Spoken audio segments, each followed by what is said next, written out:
Welcome, my name is Tisha with Sew Creative Lounge, and we are the culture keepers of sewing and quilting with the mission to teach the world to sew one stitch at a time. But here we are coming into the month of March. It is March for me. It is March, yep. And it is National Kidney Month. Yes. And why is that so important to us? And why is it important to you? Well, definitely in my household, my husband This guy. Received a kidney, and it transformed his life. And we've heard that as well through our community, meaning you guys.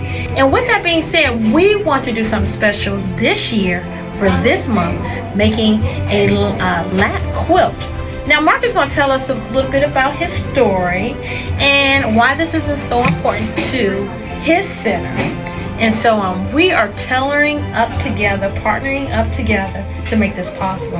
So tell us a little about your experience. So maybe about 3 years ago, I was not feeling too good and feeling ill, couldn't hold down food at all. And I went to the emergency room, and I was informed by my doctor that I was going to have to go on dialysis because I had been aware that my kidneys weren't functioning as properly as they should have, but because I had not been visiting a nephrologist and getting regular updates on the conditions of my kidneys, they had gotten pretty bad.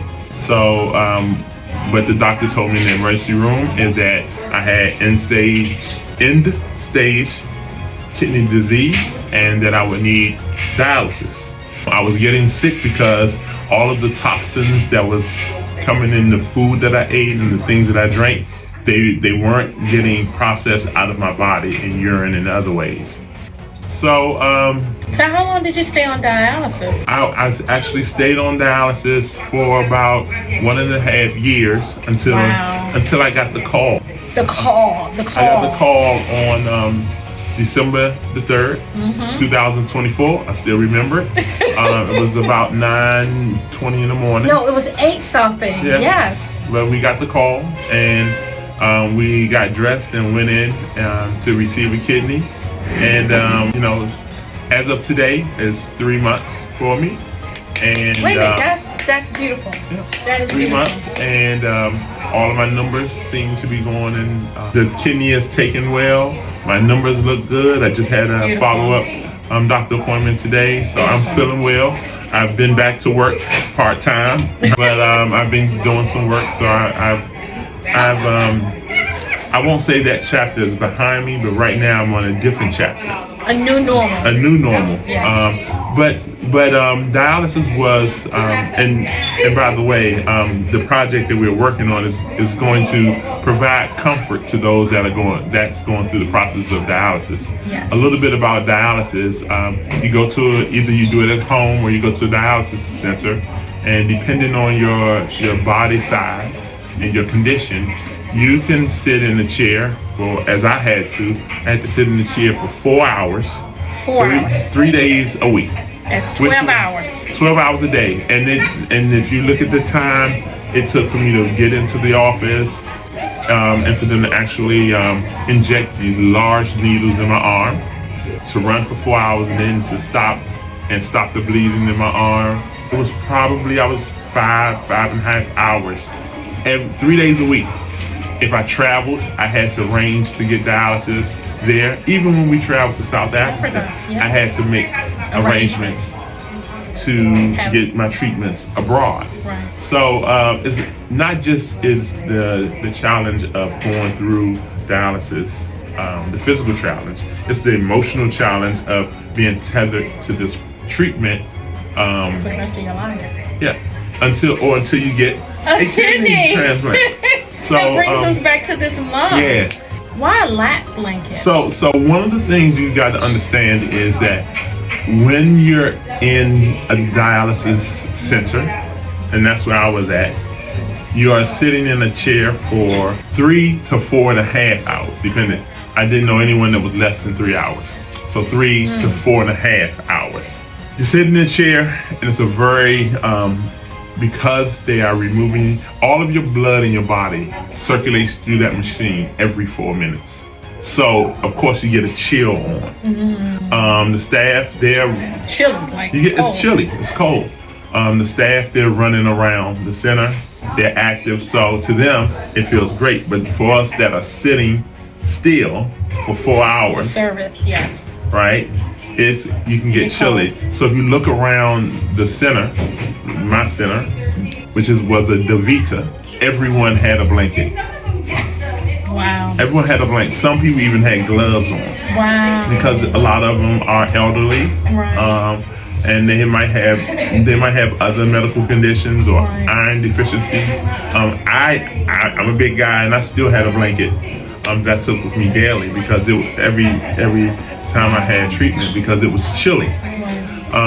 You really weren't supposed to eat at that time. You weren't supposed to drink anything while you're going through the process. So that was kind of daunting.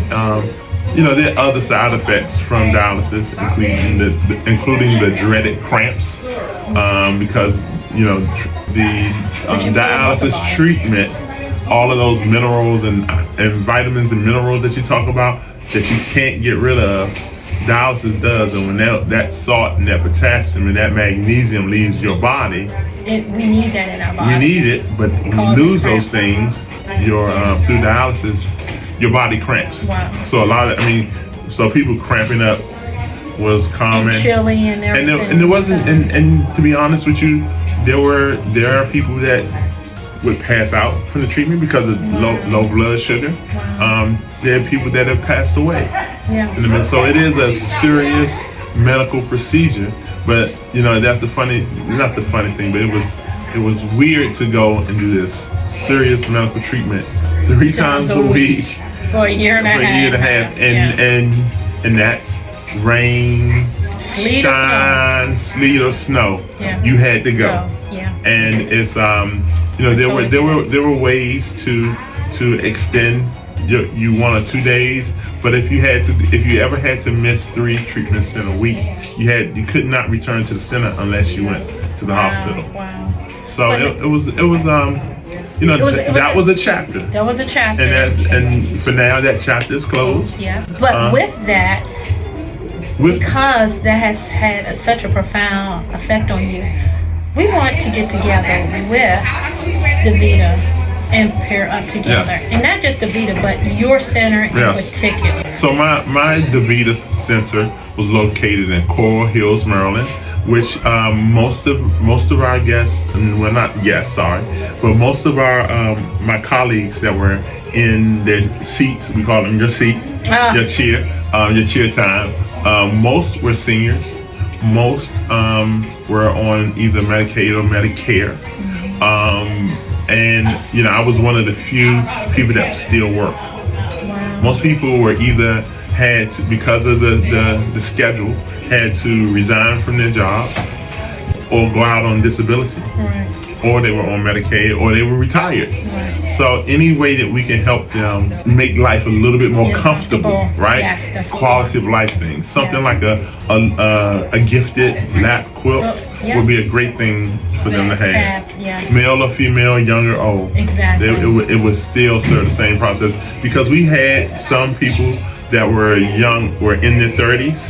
Wow. And I had one person that I was very close to who passed away recently. She was 87. Wow. So there's a spectrum of people that need dialysis, that have kidney disease or have had an injury to their kidneys, right, and need dialysis. So doing something that can provide a higher quality of life, provide them a little bit of comfort, would mean a lot to them. And I can't think anywhere better to start that process than at the center that took care of me. Amen. That year and a half. Amen. And it seemed like you made some friends along the way, so I think that's wonderful as well. Because they do become family, right? And like every family, we all have our quilts, right? Yeah. And how nice to have that little something that brings you joy. It keeps you warm as well. So and it's and I am happy to do this with So Creative Lounge. It was my private journey, but I've never shied away from sharing my journey and being a support for others that need dialysis or needed kidneys. Yes. And of a few that I've because I knew that it was going that regardless of how I continued through this journey, I did it with positivity and hope. So with that being said, if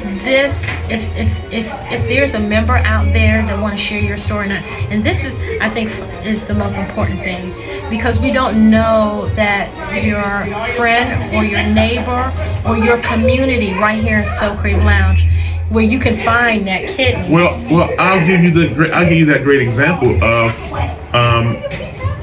one of your classes. Mm-hmm. I stopped by one day, and one of the women here sewing walked up to me, and not only did she also have a kidney transplant, we had the same nephrologist.